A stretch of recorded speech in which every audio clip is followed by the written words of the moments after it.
Carlotta. And I'm Marianne Harmson. Joanne and I have over 50 years of combined experience in the healthcare industry. We have created a new podcast series, Getting to the Core Issues, which is specifically designed to inform you, the public, about the multifaceted pieces of the healthcare puzzle. Like you, we are concerned about the rising cost of healthcare and its impact on our economy. Our goal is to relay solutions which are evidence-based and meet the needs of the population. In Getting to the Core Issues, we look forward to interviewing experts who will address their areas of expertise and offer solutions to the healthcare puzzle. The theme of today's podcast is the integration of mental health care into primary care and other medical settings. We are honored to have as our featured guest Dr. Robert C. Smith. Dr. Smith is University Distinguished Professor and a Professor of Medicine and Psychiatry at Michigan State University. Dr. Smith and his colleagues were the first to behaviorally define the patient-centered interview as a model that can be systematically taught and studied. Dr. Smith and his colleagues are the authors of one of the most popular interviewing textbooks, Smith's Patient-Centered Interviewing, an evidence-based method, which has been endorsed by the American Academy on Communication in Healthcare. The text is used in medical schools in the USA and abroad for teaching interviewing and the doctor-patient relationship. Dr. Smith's group also formulated the first behaviorally defined method to guide medical clinicians in managing mental health and substance use problems. A second textbook, Essentials of Psychiatry and Primary Care, Behavioral Health in the Medical Setting, will be published in March of 2019 by McGraw-Hill. Dr. Smith has been featured on The Today Show, as well as interviewed and quoted in the Wall Street Journal, the New York Times, Newsweek, and several other publications. The topics have included training doctors to establish better doctor-patient relationships, chronic pain, unexplained physical symptoms, and mental health problems in medical settings. Welcome, Dr. Smith. We are thrilled to have you as a guest in our podcast and even more thrilled with the work you are doing to improve mental health care. Thank you. I'm glad to be here. Dr. Smith, I've read that mental illness in the United States is surpassing heart disease and cancer and is becoming the #1 cost driver in healthcare. How common are mental health problems in the U.S. and around the world? Why do you think we are seeing more people suffering from mental health conditions than in the past? Yeah, that's a good question. Mental health problems always have been at the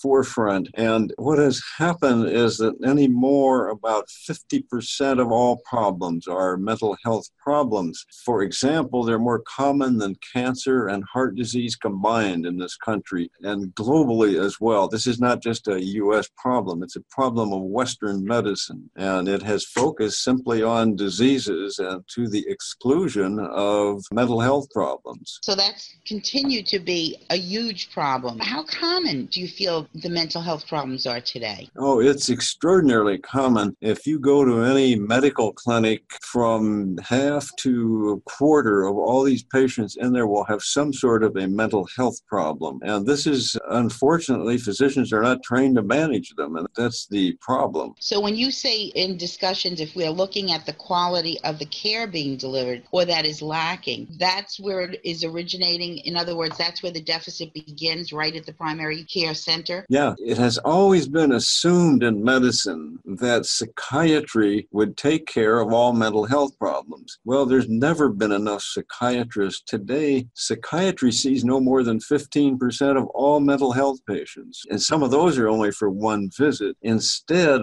all patients come through primary care and other medical physicians as well. Today, 85% or more of all mental health care is provided by medical physicians, mainly primary care physicians. And these people never see a psychiatrist. This is the problem of mental health care. And what this has led to is that these primary care physicians are not trained. It's not their fault. They're doing the best they can, but they simply have never been trained to identify, much less treat, mental health problems. And this accounts for what NIMH, National Institute of Mental Health, has identified, and these are just shocking figures, and I'll give them to you here. 60 to 80% of all medical patients like heart disease and strokes and diabetes, 60 to 80% of them receive quality health care. The reverse of that is for mental health care, no more than 25% receive any care at all. And most of that is by untrained medical physicians. So there's just this radical disparity in mental health care. Its origin, again, comes back to the fact that we've not trained the people who provide the care. That's more prevalent in the pediatric world as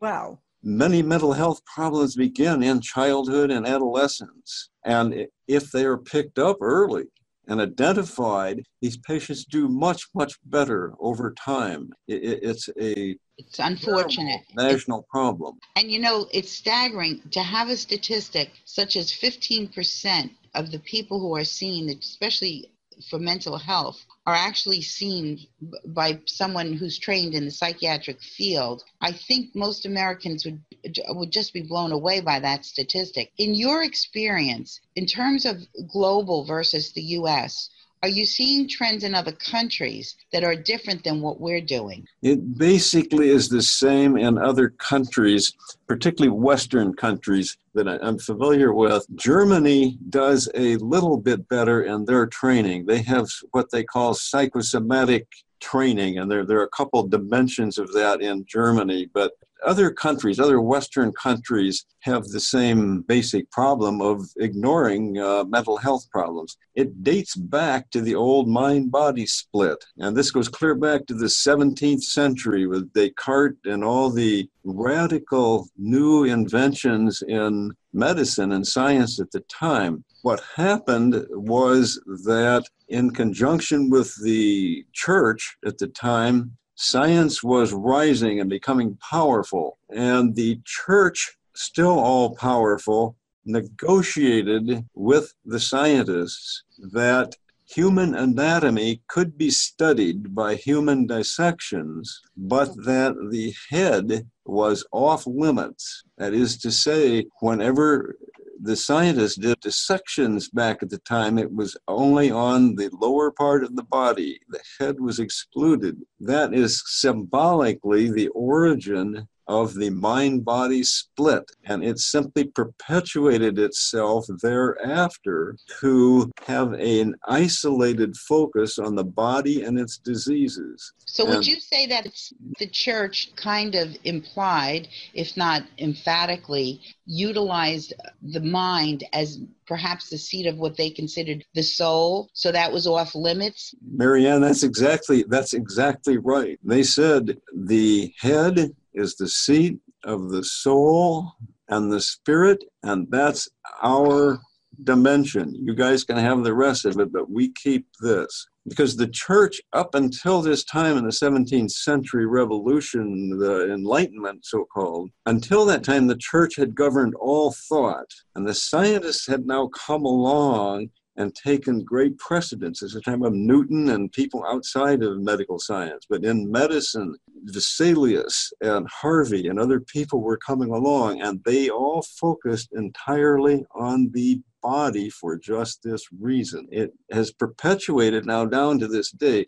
And this is why when you go back, when I keep Western medicine, which arose in Europe, permeates everything to this day in all Western medical education. That is why, many physicians of my ilk outside of psychiatry see mental health problems as outside their province. They don't even conceptualize that they may need to take care of them. Exactly. And do you find that mind-body split is still impacting things like the science that goes into treatment for mental health, and especially in pharmaceutical research and finding other ways to treat mental health medically? Even the public has gotten used to a focus on the body and on medications, and so much psychological and mental health care is then aimed at medications, and so that it just kind of perpetuates it. So just as an example, if you look at the funding, of how perverse this is, remembering that mental health patients are half of all patients doctors will see. Funding at the National Institutes of Health is over 90% devoted to areas not involved in mental health. The National Institute of Mental Health, National Institute of Drug Abuse, and a couple others receive less than 10% of all funding. Another example of how split the mind has become, if you look in medical education, remembering that doctors are trained for 4 years in medical school and another 3 or 4 years in residency, that's 8 years. The only training most receive in clinical mental health care is a 4 to 6 weeks experience in the 3rd year of medical school. That's less than 1 to 2% of total teaching time devoted to the most common problem they will see in practice. Unbelievable. That certainly explains. I know that with the reforms that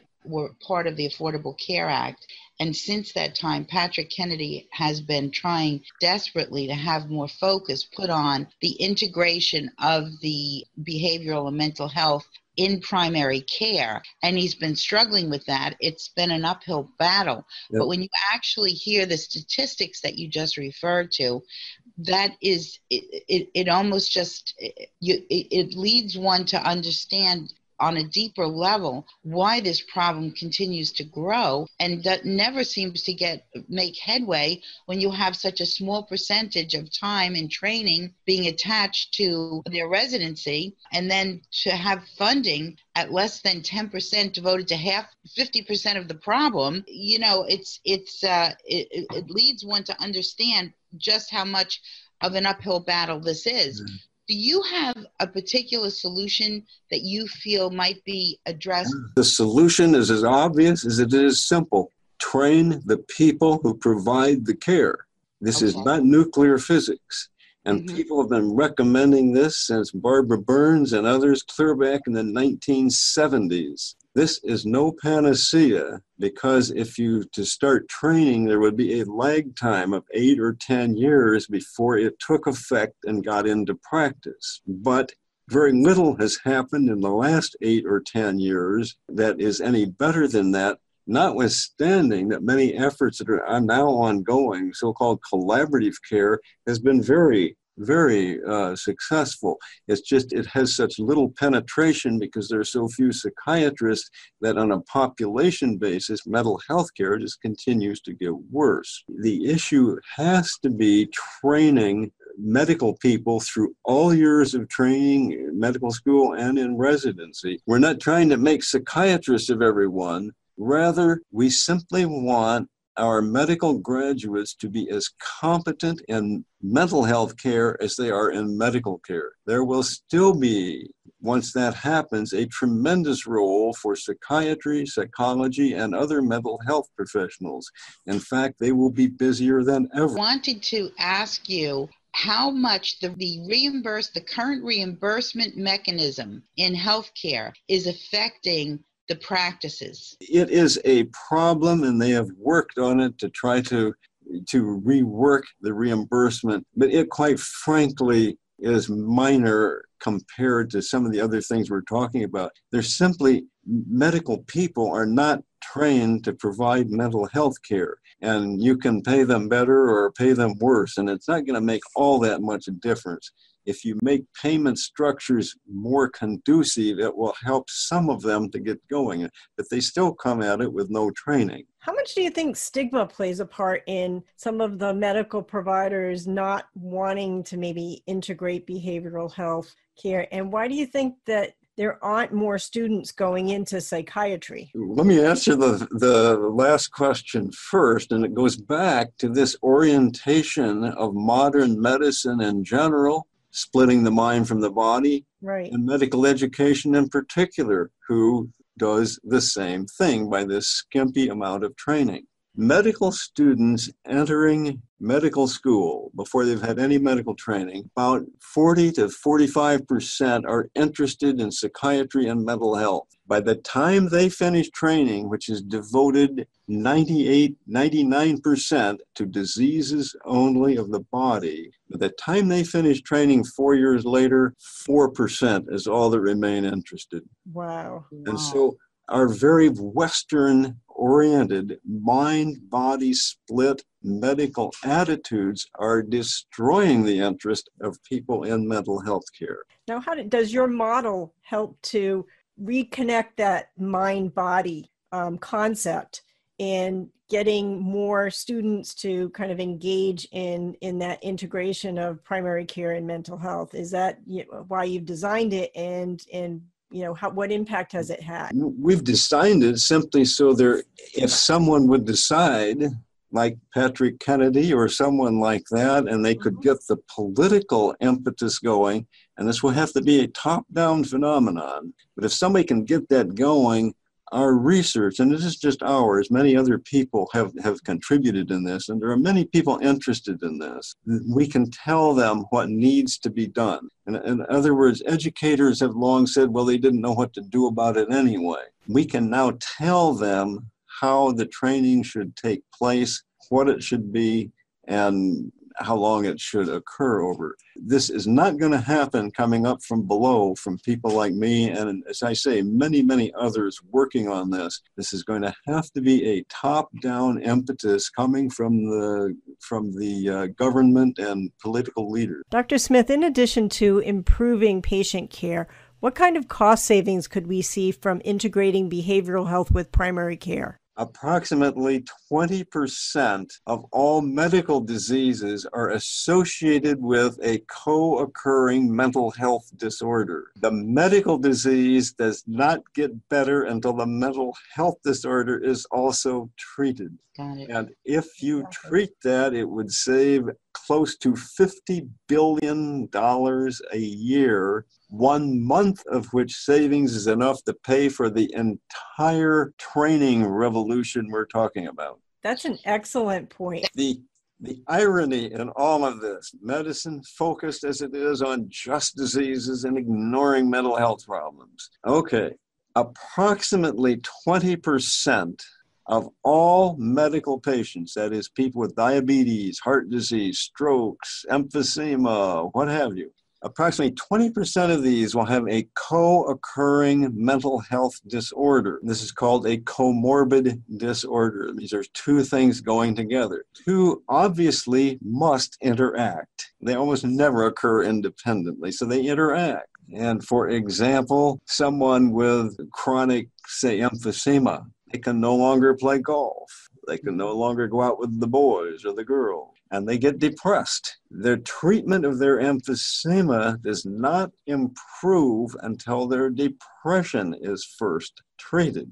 And from a cost standpoint, this group of so-called comorbid disorders, mental health problem plus a medical problem, costs approximately 50%, of all healthcare expenditures are on 5% of the population. So if means makes sense, you would focus on them, right? Guess who they are? They're the people with comorbid disorders. What's happening is that these are these readmissions for heart failure and heart disease and diabetes and what have you that keep coming, and they keep costing a fortune because they have mental health problems that are not being treated. And research shows that if you treat the mental health problem, the medical problem, as well as the mental health problem, to get better. I think that's why I asked a little while ago about the reimbursement mechanisms. One of the things we're going to come back to you in another discussion, hopefully. Joanna and I will do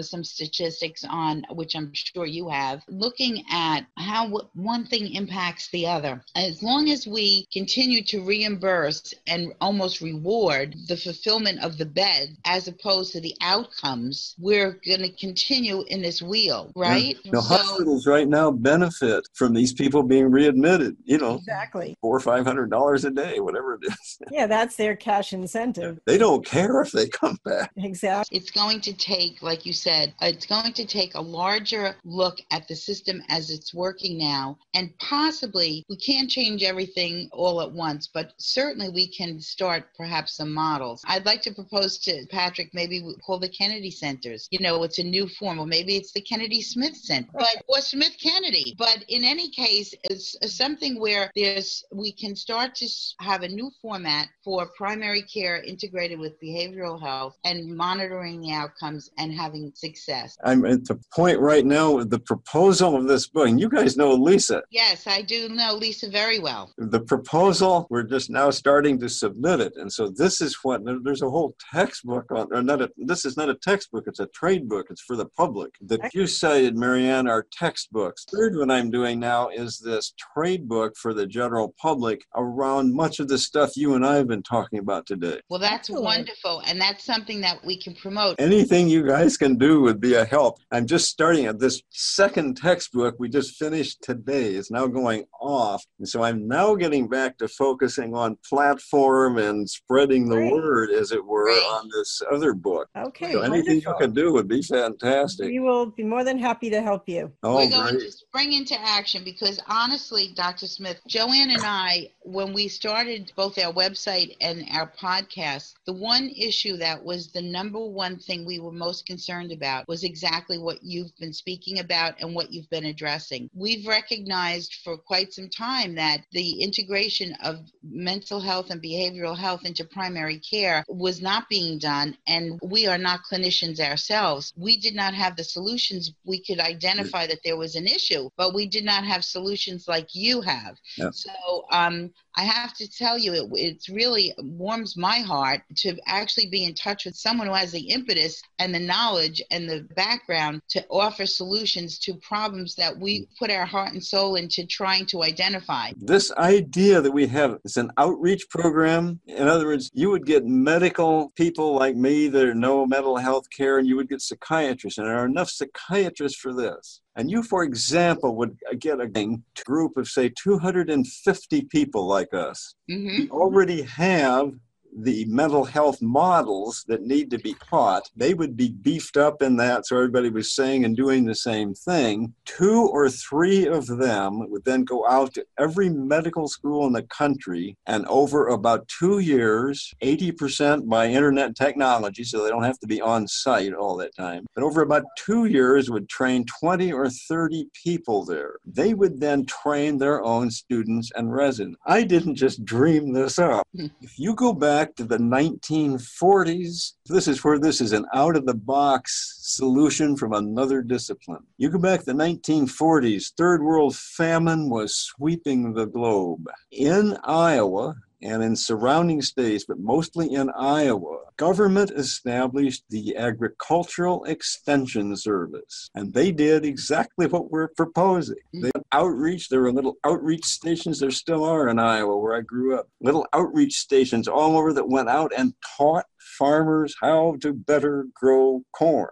And result, and this is the basis of Rogers' so-called diffusion of innovations theory. And this is what all of this is based on. And it comes totally from outside medicine, which is what makes it even more exciting, because that's where new discoveries come from. You know, it's demonstrated results. Yes. And it cured third world hunger.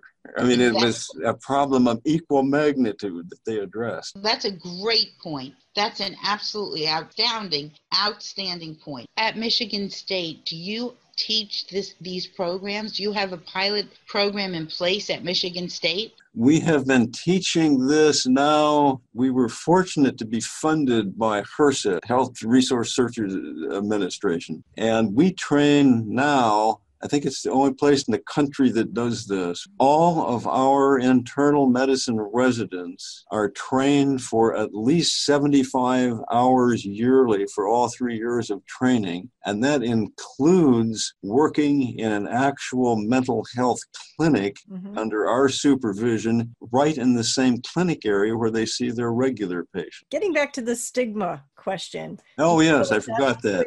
Plays a part in, the reason why a lot of the students might not be going into psychiatry and this. Well, again, with those figures when they come in, it's not as great, but I think we learn to stigmatize mental health patients because we see it as other than what we do. On the stigma topic, we're talking about the dearth of trained mental health people. Our population has also been influenced by this enlightenment and mind-body split, and many patients perceive great stigma, not only from others, but from themselves. One of the things that helps relieve this the most is to be seen in a medical setting by their regular doctor who knows what to do with their mental health problem. Then they're not going off somewhere else. They're sitting right in the same clinic with everybody else.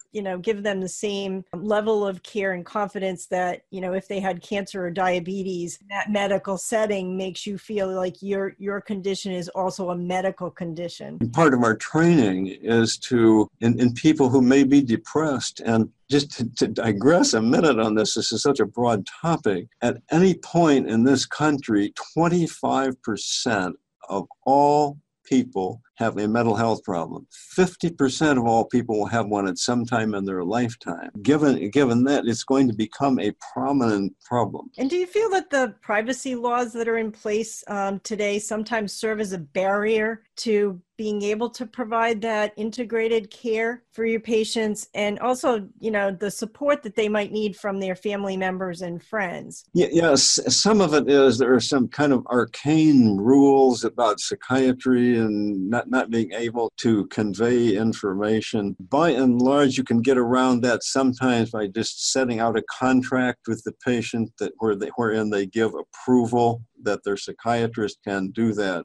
So it certainly doesn't facilitate integrated care. And I should say right now, it's important that this term integrated care generally in the U.S. today means what's called collaborative care. And this has worked extraordinarily well. As I said before, there are not enough psychiatrists to penetrate to have an impact on a population base, but it is a model for the future along with trained medical people that would work nicely. But in brief, what it does is puts a psychiatrist in touch with a medical clinic, and they then work with a trained mental health nurse or other type of case manager who work in conjunction with the medical doc. And that has been quite effective. It's just, unfortunately, there are not enough of them. Right. It's a resource shortage. Yeah. I know that as a parent, I, felt frustrated sometimes hearing other parents say, once my child hit 18, I can't do anything to help them. I can't get them into treatment without their consent. I can't get any information about the treatment that they're receiving. And I think sometimes they feel that serves as a barrier to providing help to that family member in need. It gets into all that tension between when someone becomes an adult and, how much information you can give out. Well, Joanne and I, Dr. Smith, were talking about the Hipaa laws and how much does that impact the actual ability to deliver care. Hipaa itself is a good thing, and it enhances some very necessary privacy issues. And it does pose some problems, though, that get in the way, say, in medical records and doing things like that. Kind of an extension from that, there have been hospital laws and medical laws, not laws, but ideas that patient satisfaction is very important. Hospitals are rated based on patient satisfaction.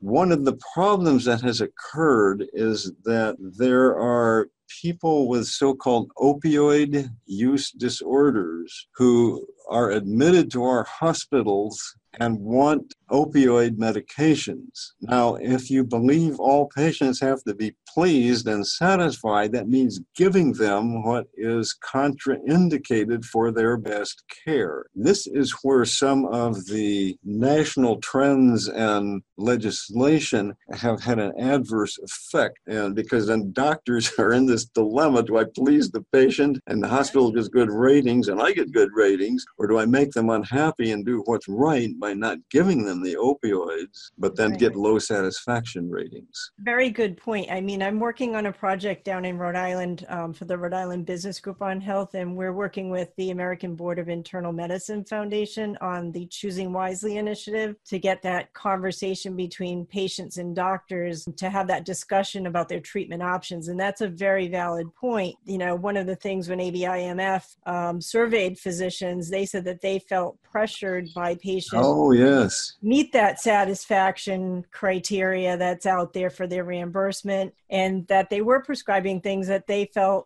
might not be necessary at the time. It seems to be working out. People are starting to get the idea that to be patient-centered often means a more satisfied patient. But to be patient-centered does not mean doing just what the patient wants, because sometimes it's counterproductive to their own health. And one remains patient-centered even though it may not please everyone in a few instances like that. Exactly. Dr. Smith, do you have any particular opinion about legalization of marijuana? It appears like alcohol, like it's coming. And so we're going to simply have to deal with it, but it is the breeding grounds of higher level addictions, and is associated then in turn, the more addictions people get, the more other mental health problems that converge on it, such as depression, anxiety, and a host of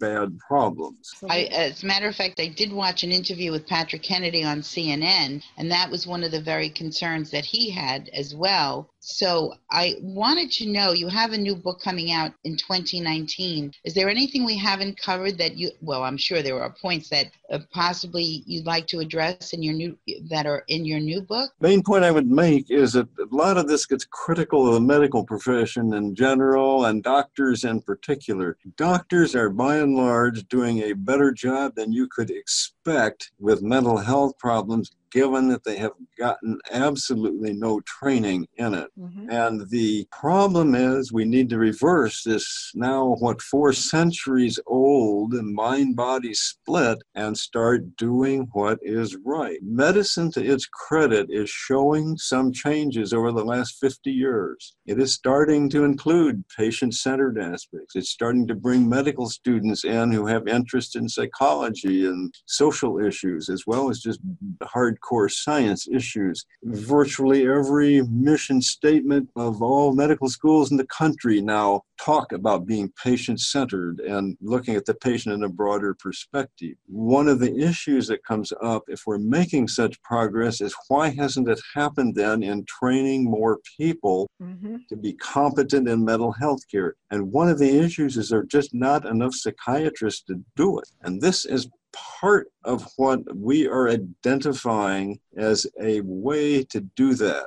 Basically proposing that there be an outreach program to go out to every medical school in the country and train 20 or 30 of their medical clinicians in basic mental health care, so that they can in turn teach it to their own residents and students. If medicine is making the progress we think and hope it may be, this is the avenue for actually operationalizing a radical change in mental health training. And given the percentages that you discussed before, that will be a huge, quantum difference in the way the training has been previously applied. I'm certainly going to make some further introductions for you, and we thank you. You're a wealth of information, and because this is an ongoing huge problem, like you said, worldwide, but particularly in America for us in terms of our podcast right now, I certainly would welcome